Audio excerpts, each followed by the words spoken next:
Une femme ne vous choisit pas au moment où vous l'embrassez, ni lorsqu'elle accepte un compliment sur ses cheveux, ni même quand elle accepte un rendez-vous. Son choix est fait bien avant cela, parfois en quelques minutes, parfois en quelques secondes. Et voici la vérité troublante. Elle ne pourrait pas l'expliquer, même si elle essayait. Mais son corps, lui, sait. Il sait toujours. Il existe des signaux invisibles, des déclencheurs enfouis qui éveillent le désir d'une femme bien avant qu'elle n'en prenne conscience. Ce ne sont pas des mots, ni des compliments, ni des cadeaux. Ce sont des codes anciens, gravés dans l'architecture de son cerveau, qui décident en un éclair si vous êtes magnétique ou oubliable. Carl Jung disait « Le corps porte des vérités que l'esprit n'a pas encore exprimées. » Et aujourd'hui, la neuroscience le confirme. En moins de 0,2 secondes après vous avoir vu, son amygdale, le centre de la peur et du désir, s'active comme un éclair.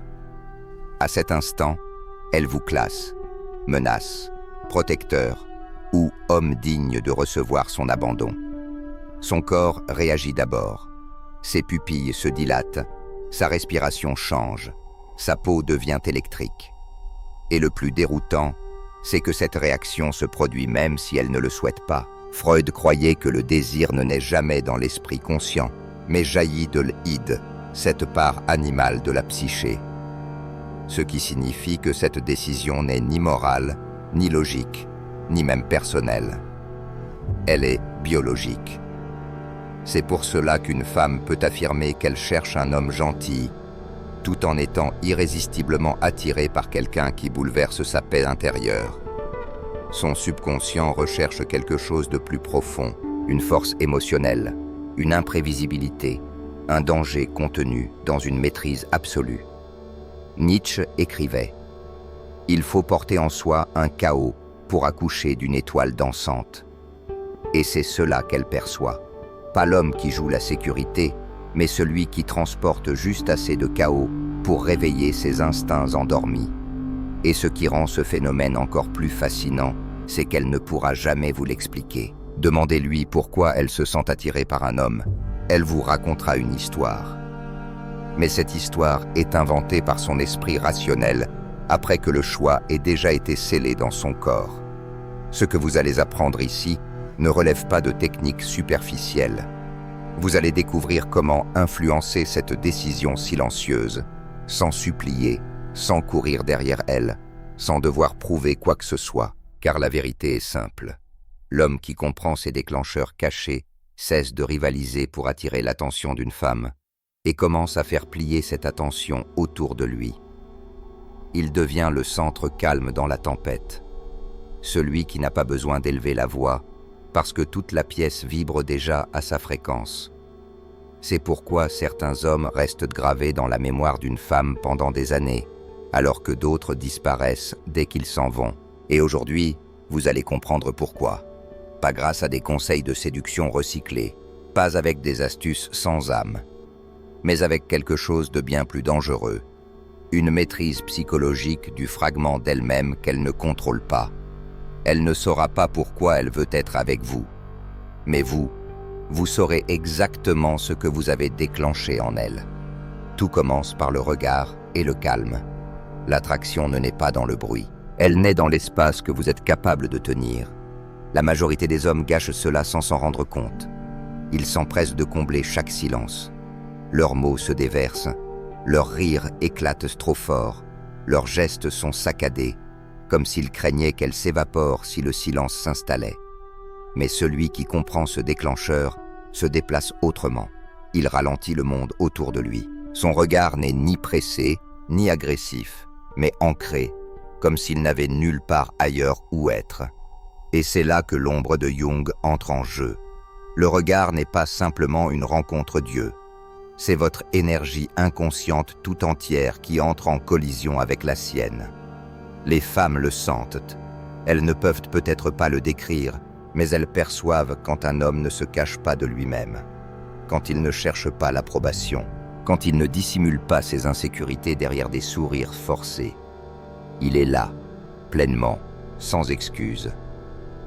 Schopenhauer appelait cela la volonté de vivre rendue visible. Une présence si intense que les autres gravitent autour, sans comprendre pourquoi. Imaginez cette scène. Vous êtes assis face à elle. La pièce résonne de conversations, de verres qui s'entrechoquent, d'un bruit de fond diffus. Et pourtant, lorsque vous la regardez, vous ne bougez pas. Vous ne parlez pas précipitamment. Vous ne détournez pas le regard avec nervosité. Vous laissez votre regard se poser, non pas pour la dominer, mais pour l'atteindre. Juste assez longtemps pour envoyer un message clair. Je te vois. À cet instant, son esprit commence à jouer contre elle, car le cerveau déteste les motifs inachevés. Lorsque vous maintenez ce calme, elle commence à imaginer ce que vous pensez. Et son imagination est bien plus puissante que tout ce que vous pourriez dire à haute voix. C'est là que le basculement psychologique s'opère. Elle cesse de vous analyser. Elle commence à vous imaginer. Elle ne vous teste plus. Elle vous projette. Et l'imagination est le berceau du désir. C'est pourquoi l'homme calme et ancré est toujours plus magnétique que celui qui s'agite pour séduire. Il ne lance pas un appel à l'aide silencieux du genre « choisis-moi ». Il déclare, sans un mot, « Je me suis déjà choisi, et cela suffit ». Et les femmes le ressentent. Elles le sentent dans le frémissement nerveux de leur poitrine, dans la conscience soudaine de l'espace entre vous, dans l'accélération discrète de leur souffle. C'est dans ces secondes de silence que naît l'attraction la plus intense. Et pourtant, voilà le paradoxe. La plupart des hommes ne savent pas gérer ce silence. Il les effraie. Ils pensent « Si je ne parle pas, elle va se désintéresser ». Alors ils se précipitent pour combler le vide, enchaînant plaisanteries, flatteries, n'importe quoi pour ne plus sentir ce vide pesant. Mais ce vide n'est pas votre ennemi, c'est votre allié. La neuroscience moderne appelle cela l'effet Zeigarnik, l'obsession de l'esprit pour les moments inachevés. Lorsque vous créez une pause intentionnelle, son cerveau s'illumine comme un feu de détresse. La dopamine, cette molécule du désir, monte en flèche dans son sang. Son esprit s'emballe, cherchant à résoudre l'énigme que vous avez laissée ouverte. Que pense-t-il? Pourquoi a-t-il arrêté de parler? Ai-je dit quelque chose de mal? Ou est-il sur le point de dire quelque chose que j'attends depuis toujours? Et en un instant, vous inversez la dynamique du pouvoir. Elle n'est plus une auditrice passive. Elle devient une chercheuse active. Elle scrute chaque expression, chaque clignement de vos yeux, chaque mouvement subtil de vos lèvres. Son corps commence à refléter le vôtre. Sa respiration ralentit pour s'aligner inconsciemment à votre calme. Les neurones miroirs de son cerveau s'activent, calant son état sur le vôtre. C'est pour cela que le calme masculin est si magnétique. Il arrache son système nerveux au chaos et l'ancre dans votre cadre. Imaginez cette scène. Vous êtes assis en face d'elle, dans un café tranquille. Elle parle, rit, occupe l'espace. Et soudain, vous changez. Vous ralentissez votre respiration. Vous baissez légèrement le ton. Puis vous vous arrêtez. Non pas parce que vous n'avez plus rien à dire, mais parce que vous choisissez de vous taire. Votre regard reste stable, ancré. Vous ne tressaillez pas. Vous ne détournez pas les yeux. Le silence s'étire. Il devient dense, mais jamais menaçant. Comme une tempête en suspens. Elle le sent dans sa poitrine. Son pouls s'accélère. Son sourire s'efface, non par rejet, mais par concentration. Son corps la trahit. Ses pupilles se dilatent. Ses lèvres s'entr'ouvrent légèrement. Sa respiration change. Son corps se penche imperceptiblement vers vous. Un mouvement si subtil qu'elle ne le remarque peut-être même pas. Et voici le secret. Vous ne vous précipitez pas pour la libérer de cette tension, car la tension est le berceau du désir. L'anticipation est le feu qui le maintient en vie. C'est là que la plupart des hommes échouent. Ils paniquent, remplissent l'espace de bavardage nerveux, sortent une plaisanterie, changent de sujet. Ils brisent le sort. Mais celui qui comprend tient ce silence. Il laisse son esprit écrire la suite de l'histoire. Et ce qu'elle imagine est bien plus puissant que tout ce qu'il aurait pu dire. Imaginez une seconde scène. Vous marchez ensemble dans la nuit. Les lampadaires diffusent une lumière douce. L'air est frais, le silence apaisant. Vous vous arrêtez un instant. Vous la regardez. Vous ne dites rien. Le monde semble suspendu. Des voitures passent au loin. Mais dans ce petit fragment de temps, il n'y a plus que vous deux. Cette pause n'est pas vide. Elle est saturée. C'est l'instant juste avant la foudre, la respiration avant une confession, l'immobilité avant un baiser. Et quand enfin vous décidez de parler, vos mots résonnent comme le tonnerre. Parce que le silence a sculpté un espace pour qu'il s'imprime en elle. C'est là que l'attraction s'approfondit, non par la ruse, non par la multitude de mots, mais grâce à un espace qu'elle ressent jusque dans son corps. Un espace qui la pousse à deviner, à s'interroger, à se rapprocher sans même comprendre pourquoi. Votre main effleure la sienne, doucement, presque par accident. Et pendant un instant, le monde entier s'arrête. Voici le troisième déclencheur, le toucher subtil. Le corps humain est un instrument et chaque contact joue une note. La plupart des hommes frappent les touches avec brutalité, créant du bruit, jamais de musique. Mais l'homme qui comprend ce déclencheur joue une seule note, parfaitement placée, et laisse la vibration s'installer. La science nous montre que certaines zones du corps sont comme des fils anciens. L'intérieur de l'avant-bras, le bas du dos, le côté de la cuisse. Lorsqu'elles sont effleurées, elles envoient des signaux électriques au système limbique, la région du cerveau qui gère l'attachement et l'excitation. L'ocytocine, l'hormone de la confiance, et la dopamine, celle de l'anticipation, se libèrent ensemble. Cela crée un paradoxe. Elle se sent plus en sécurité, mais aussi plus en alerte. Et cela ne fonctionne que si le toucher semble naturel, comme glisser dans le moment par hasard. Imaginez la première scène. Vous êtes assis côte à côte dans un bar. La musique vibre doucement autour de vous. Vous vous penchez pour lui dire quelque chose. Vos doigts frôlent à peine l'intérieur de son poignet. Ce n'est ni une prise, ni une caresse. Juste assez pour qu'elle sente votre présence. Puis, vous retirez votre main. Vous ne la regardez pas. Vous ne commentez pas. Vous continuez simplement à parler comme si de rien n'était. Et c'est là que la magie opère. Son esprit rejouera ce moment encore et encore. Était-ce un accident? L'a-t-il fait exprès? Pourquoi ce simple contact semblait-il si différent de tous les autres? Parce qu'il était rare. Et la rareté crée toujours de la valeur. Imaginez une autre scène. Un restaurant bondé. Vous riez tous les deux. Le serveur vous apporte l'addition. En vous penchant pour attraper l'addition, votre main repose doucement sur le bas de son dos, une seconde à peine, puis s'efface. Son corps tout entier le ressent, non parce que c'était sexuel, mais parce que c'était délibéré, sans être exigeant. C'est l'art que la plupart des hommes ne maîtrisent jamais. La progression. Un simple contact accidentel. Puis le silence. Puis un second, un peu plus long, au moment parfait, quand son intérêt atteint un sommet. Chaque toucher devient un événement, une scène qu'elle grave dans sa mémoire, comme les chapitres d'un livre dont elle ne peut plus détourner les yeux. Comparez cela à l'homme qui touche trop souvent, l'épaule, le genou, la main, comme s'il pouvait forcer le désir par la répétition. Son toucher perd son pouvoir, parce qu'il n'y a pas de tension, pas d'attente, pas de crescendo.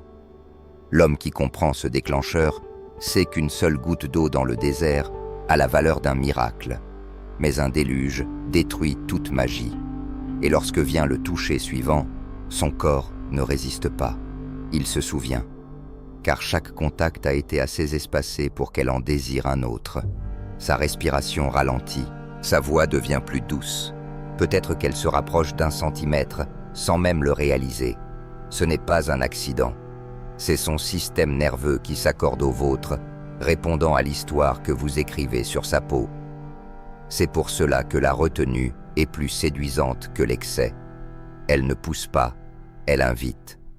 Elle lui permet de sentir qu'elle fait partie de la danse et non un objet déplacé sans consentement. Et lorsque survient ce troisième contact, parfaitement synchronisé, il ne touche pas seulement son corps, il touche sa mémoire. Il ancre votre présence dans ce moment électrique et suspendu, et longtemps après votre départ, elle le rejouera dans son esprit, comme un secret qu'elle n'est pas encore prête à avouer.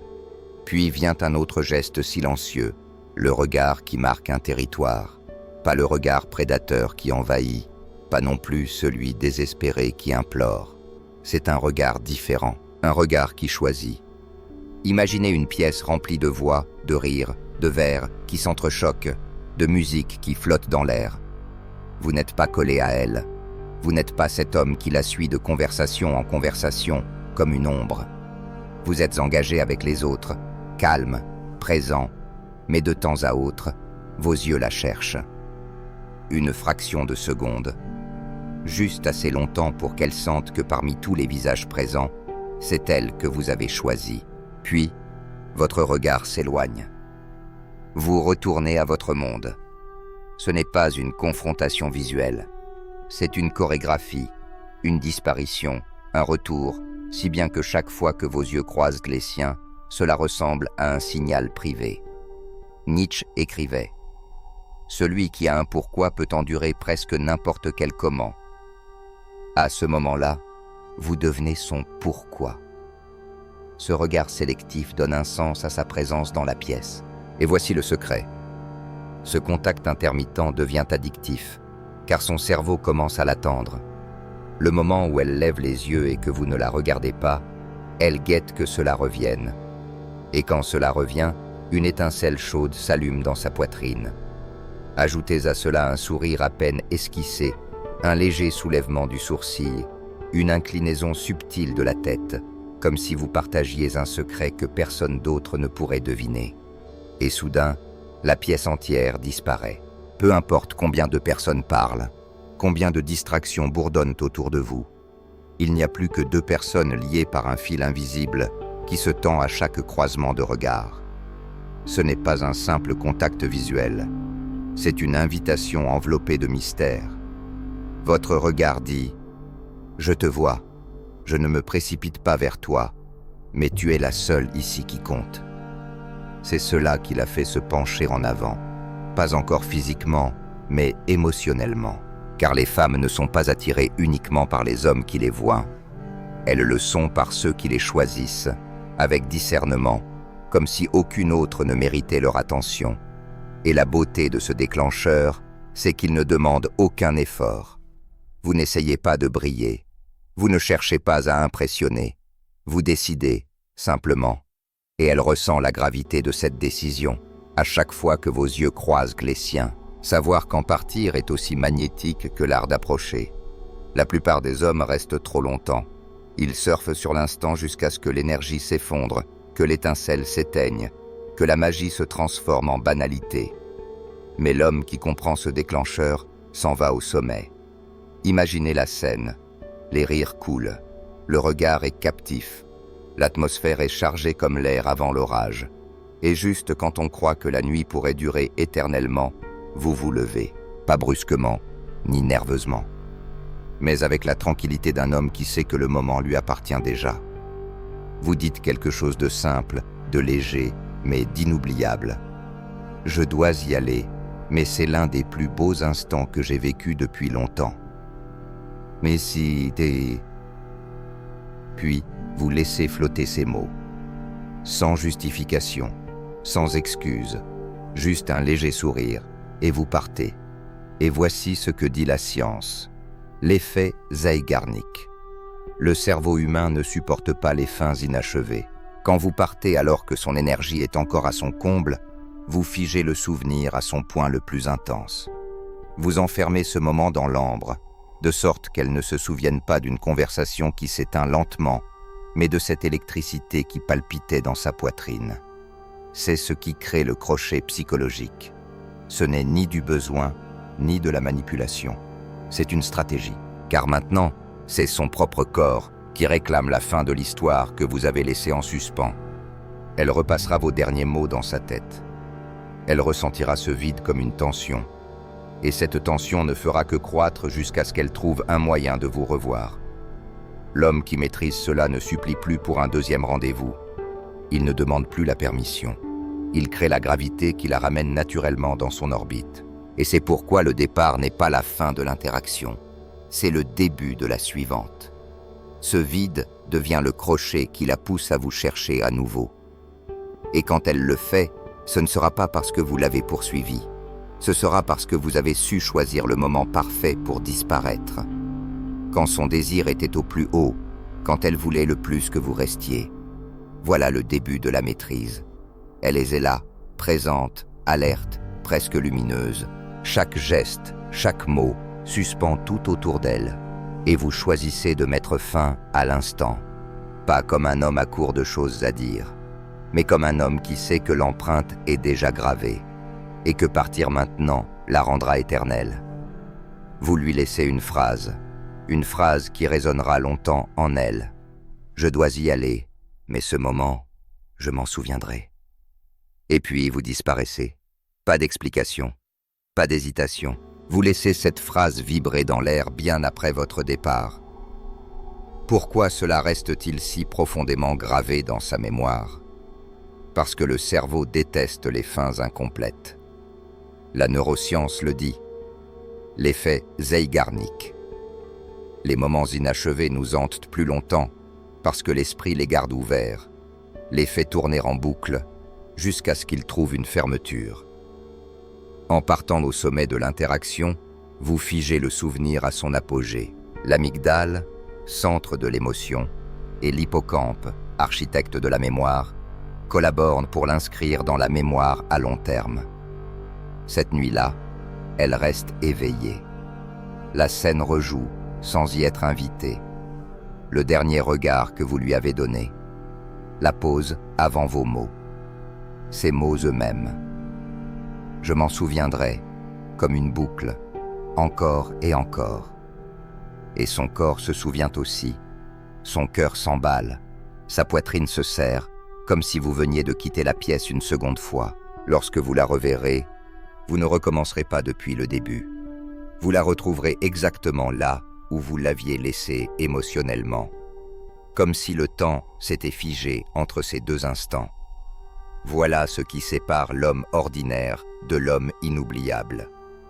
Il ne réagit plus à son monde, il le façonne, il ne demande plus l'autorisation, il ne cherche plus l'approbation. Il devient l'architecte de l'interaction, l'homme qui décide quand cela commence, quand cela se termine, et ce qui restera à jamais non dit. C'est cela, la souveraineté masculine. Elle n'est pas bruyante, elle n'est pas dominatrice, elle est calme, mesurée, inébranlable. Vous n'êtes plus le garçon qui court après la validation avec des plaisanteries nerveuses. Vous êtes l'homme qui tient le cadre, impose le rythme et l'invite à entrer dans votre monde. Et ce pouvoir tranquille est irrésistible, car il signifie que votre valeur ne dépend pas de sa réaction. Elle vient de vous. C'est une suggestion, non une invasion. Un mystère, non une exposition. Si vous utilisez ces déclencheurs pour impressionner ou nourrir votre ego, vous en perdrez l'essence. Mais si vous les utilisez pour créer une connexion, éveiller une curiosité, instaurer une confiance, bâtir un espace où elle se sent à la fois en sécurité et pleinement vivante, alors vous n'aurez plus jamais besoin de la courir après. Elle vous cherchera. Elle trouvera des excuses pour être là où vous êtes. Elle rejouera dans son esprit l'histoire que vous avez commencée, brûlante de savoir comment elle se termine. Car ce que vous avez éveillé en elle n'est plus seulement de l'attraction, c'est une obsession enrobée de mystère. Marc Aurèle écrivait « L'âme se teinte de la couleur de ses pensées, et quand vous maîtrisez ces déclencheurs, vous cessez de penser comme l'homme qui supplie, et commencez à penser comme celui qui choisit. Et peu à peu, votre simple présence commence à teindre ces pensées de votre couleur.